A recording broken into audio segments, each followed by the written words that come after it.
Hello বন্ধুগণ, আজকে আমার হাজব্যান্ড বাজারে যেয়ে বোয়াল মাছ নিয়ে এসে এই জায়গায় আমি বোয়াল মাছ ধুইয়া হলুদ লবণ মাইখা জিরা বাটা লঙ্কা বাটা রাখছি আর ডাটা আলু দিয়ে আজকে বোয়াল মাছ করব আমি। এখন আমি মাছগুলো আগে ভাজ্যা নিতেছি। বোয়াল মাছ তো খুব ফুটে, তেলে দেওয়ার সাথে সাথে আমি ঢাকা দিয়ে দিই, ভালো করে কড়কড়া করে একটু ভাজ্যা নেব। বোয়াল মাছটা বড় থাকে না, সময় লাগে আর কি ভাজতে, যদি ভিতরে কাঁচা কাঁচা থাকে।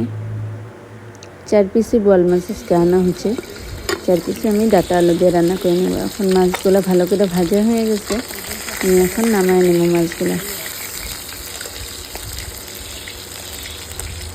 মাছগুলো এখন আমি নামাইয়া ওই তেলের মধ্যেই এখন আমি জিরা সম্বার দিয়া আলু দিয়া দিলাম, তারপরে ডাটাগুলাও দিয়ে দিলাম, দিয়া হালকা লাড়াচাড়া কইরা আমি লবণ চিনি কেন দিই, চিনি ডাটার মধ্যে না দিলে, ডাটা আলুর ঝোলে একটু চিনি না দিলে ঝোলটা পাঞ্ছা পাঞ্ছা হয়, চিনি দিলে ভালো মতো পাঞ্ছাটা ভাবটা লাগে না। লবণ দিয়ে দিলাম স্বাদ মতো।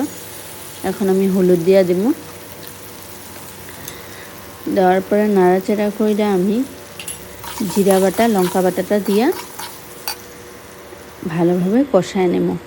জিরা বাটাটা লঙ্কা বাটাটায় অল্প আমি জল মিশিয়ে নিলাম, শুকনা শুকনা দিলে জিনিসটা ডাটা আলুগুলো সিদ্ধ হইতে সময় লাগবে। জল মিশাই এখন আমি এটা সিদ্ধ হইতে দিই ডাটা আলুটা, আর মশলাটাও কষুক, তাহলে কাঁচা গন্ধটা যাইব গিয়া। এখন আমি ঢাকা দিয়ে দিলাম, ঢাকা সরাই আমার মশলা প্রায় কষে এসে, আলুও সিদ্ধ হয়ে গেছে। এখন আমি কাঁচা লঙ্কা দিয়ে দিলাম। বোয়াল মাছের ঝোলে কাঁচা লঙ্কা এরকম নামানোর আগে আগে দিলে সেন্টটা বিরাট ভালো লাগে, আর ভাতে ডইলা খাইতে খুব ভালো লাগে। আমরা একটু ঝালটা বেশি খাই।